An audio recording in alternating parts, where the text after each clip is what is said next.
My name is Ron Huffman. My background is in construction design and building inspection. I'm a licensed professional engineer in the state of Colorado.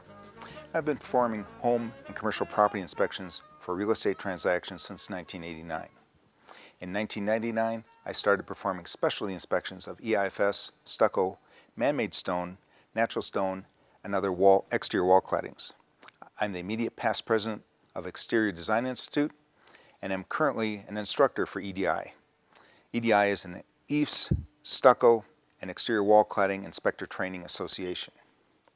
I found that I often receive referrals from home inspectors who have followed the standards of practice but have misidentified types of stucco cladding or missed key concerns about the wall cladding installation or condition. In an attempt to help my peers, I've worked with Mr. Dennis Rose, InterNACHI TV, and others to create this online training course for property inspectors that is based upon the InterNACHI standards of practice. This course is from the home inspector or commercial properties inspector point of view and does not include any destructive testing or the use of any specialized equipment. This course complies with the InterNACHI standards of practice for a visual inspection using tools that any trained home inspector or commercial property inspector should have with them on any inspection they perform. We've made a number of mock-up panels for this class that you can see behind me. These mock-ups cover the following types of systems: PB EIFS, face sealer barrier EIFS, moisture drainage EIFS, MD EIFS, polymer modified EIFS known as a PM EIFS, polyisocyanure EIFS known as a PI system, direct applied exterior finish systems or DEFS, or DA is another name for them, traditional stuccos also known as hard coat stucco, HCS, including 3-coat stucco, 1-coat stucco known as OCS, with an introduction to insulated concrete forms or ICF wall claddings, as well as an introduction to man-made stone wall claddings. As a home inspector, following the InterNACHI standards of practice, the questions you need to answer are: what kind of stucco is on this wall? Are there any concerns about the stucco on this wall? And what do I tell my clients about the stucco on this wall? We'll now take a cursory look at one of the wall panels highlighting some of the stucco identification and stucco concerns identification, as well as reporting techniques. Let's get started. The first question is the most critical because the answer to it can affect the answers to the other two questions. And the first question was, what kind of stucco do we have on the property? If you walk up to the wall, say, feel it, yes, we've got a stucco system, and continue on with other systems on the house, you're doing your client a disservice because they need to know what kind of stucco this is. There are at least 5 locations you can look at to help confirm your hypothesis of what kind of stucco may be on the wall. One of which is attachments, such as this ledger board. This section of ledger board was surface mounted. It's placed on the surface of the stucco system, and the anchors were tightened so much that it's compressed the stucco system, as can be demonstrated by the use of a simple pencil. You can see the surface coming down, and the back of the ledger board is probably 3/4 of an inch into the stucco system. This is a great tool, not a very expensive one, but a great tool to demonstrate to your client what you're seeing. And if they're not there, this is a great photo opportunity to put in your report. So the system ledger, the ledger has been bolted down onto the system, causing deflection. When you deflect a stucco system, that's a good clue that this may be an EIFS system. Another attachment to look at would be this handrail. The bracket supporting the handrail, if you feel the wall, again, the stucco cladding is concave where the attachments are. Our handy pencil laid on the surface, we find that the exterior face of the bracket is flush with the wall, compressing the stucco cladding probably 1/4 to 3/8 of an inch. Again, when the wall system is compressed like this, it's a high indication that we have some sort of EIFS system. We just don't know what type of EIFS system it may be at this point in time. Another key place to look would be at ledges or bottoms of wall claddings, stucco claddings. At this particular location, we can see there is a PVC starter track with weep holes in it. PVC starter tracks can be in hard coat or EIFS systems. We have clues that may be an EIFS system. This leads me to think that this might possibly be a moisture drainage EIFS system, seeing that we have the weep casing along here. Good clue, again, not conclusive. We look along this end here, we see our flashing going up behind the system, and we take advantage. When you're looking, if you see something, even though it's not supposed to be visible, go ahead and see what you can see. It's amazing what you can learn when you look. And here we're finding that there's paper behind the EIFS system, or what we believe is an EIFS system. 2 layers of paper, that's appropriate. It's implying that we now have an EIFS system that is a moisture drainage EIFS system. Bottom of systems are often very beneficial locations to look, in that the system is hard or is often not finished to those locations. Something to keep in mind, if it's hard for you to get down and look at the system at the bottom of the wall, it was also hard for the person putting the system on the wall to get down there and finish it. So that's quite often where we'll find some incomplete systems. The bottom of the wall, you can start off putting your hand along here, seeing what you have going. Or another technique, and use a mirror to look up and see what you have.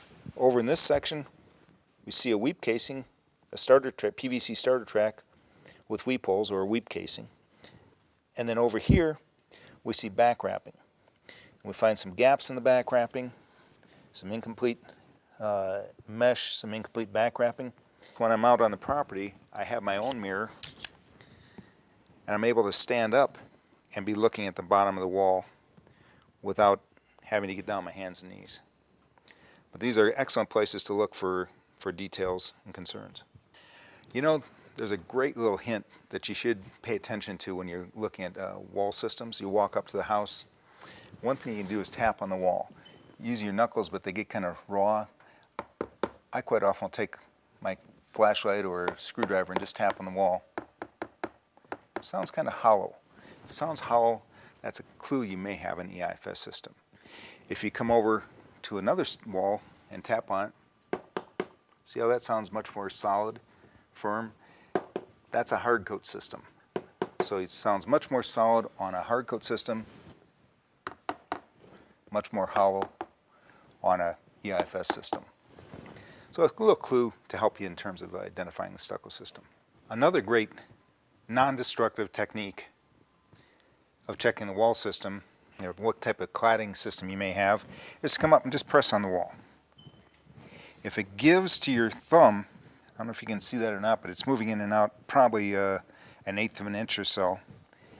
That's a pretty good indication you have an EIFS system. If you come up to a hard coat system and do the same thing, you can push all day long, the wall doesn't move, your thumb just gets mashed, then that's a pretty good indication you have a non-EIFS system. It may be a hard coat system, maybe a DEEF system, maybe a PM system, but at least you know it's not an EIFS system. Another key area or location to look would be damaged locations on the property. It may be something where somebody's run into the wall with their car or the truck. It may be a weed whacker hitting the wall, or it may be bird damage. If it's bird damage, you're probably going to need a ladder to get to it because it's going to be up near the top of the wall. But all of these are great locations to look. Quite often the whole system will be exposed at that location. At this location we've simulated damage. We can see we have OSB substrate, 2 layers of grade D paper, EPS insulation, a mechanical anchor, fiberglass reinforcing, a very thin base coat, and a finish coat. Looking at this location, I would feel very confident in stating that this property is clad with a moisture drainage EIFS system. So we've had formed hypotheses. We've confirmed them at various locations, attachments, railings or deck ledgers, bottom of system above deck ledger or bottom of walls, termination of the system where you saw some paper, and then at the impact damage or bird damage, we're able to see the entire system. That is a process you need to work through to confirm what kind of wall cladding you have on a property. And one little hint for you is it may not be the same wall cladding on all elevations or all portions of the property. I've run into one house in particular, a very small house, had 3 different wall cladding systems on that. All of them appeared to be stucco. Just a little food for thought. The second question that you need to address while doing a proper standards of practice inspection is, what concerns are you observing? There are a number of key places to look. We'll just spend a quick second here looking at this deck ledger. Remember we talked about the deck ledger, how it compressed the stucco system? Well, not only has it compressed it, it's actually torn or cracked the lamina. If you crack the lamina on an EIFS system, that's a great path for water intrusion to occur. So that would be a concern you definitely want to get in your report. This spot here, that's not right either. Better write that up. Transition from stucco or EIFS to dissimilar materials is also a critical location. At this ledger here, we're showing 3 different interfaces: caulking, grout, flashing.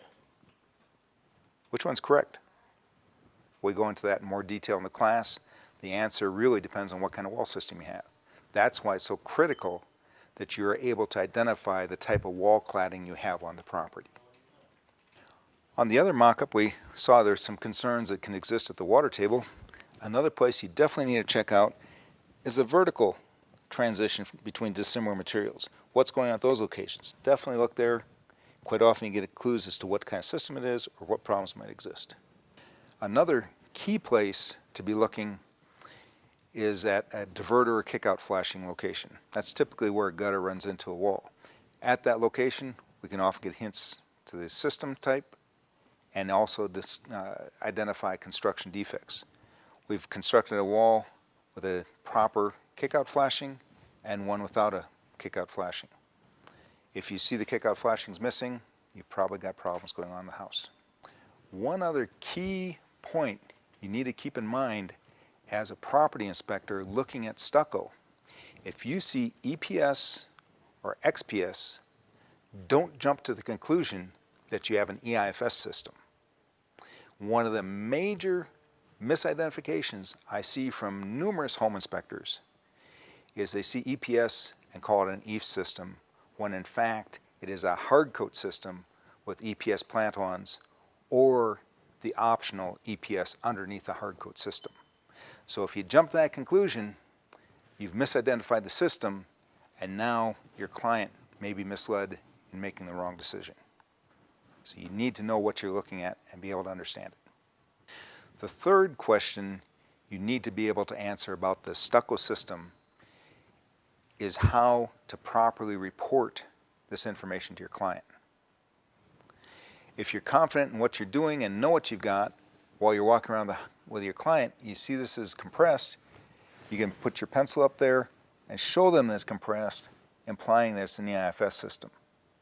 Finding the drainage track, the PVC starter track, that implies it should have the capability of draining. The black paper, the double D paper, or one of the other weather-resistant barriers indicates it has a drainage capability, which a lot of people don't understand.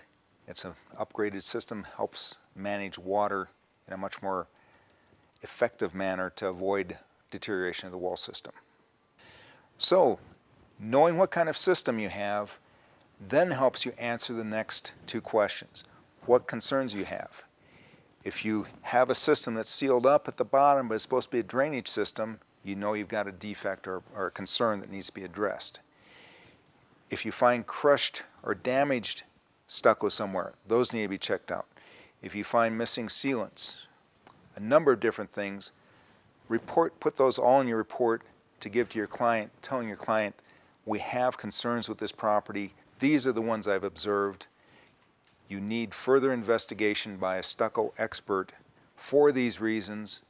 And also that stucco expert is going beyond a visual inspection, doing probing or coring as appropriate, and they may find additional concerns with the property during their inspection. So you need to give your client guidance on where they should go, not just tell them, it's stucco. As you know, home and commercial property inspectors are required to inspect the siding and describe the exterior wall covering according to the InterNACHI standards of practice. If you have any doubts in your abilities to perform these tasks on a stucco-clad property, you owe it to yourself and your clients to take advantage of the InterNACHI Advanced Stucco EIFS training course. Upon successful completion, you'll become an InterNACHI certified stucco EIFS inspector. As you've seen in this brief introduction, there are nearly a dozen typical types of stucco used on properties and numerous variations, most of which are improper. Also, the application criteria can vary depending upon the type of substrate. If you don't know, don't guess stucco, get professional training. I'm Ron Huffman, and I'll see you in class.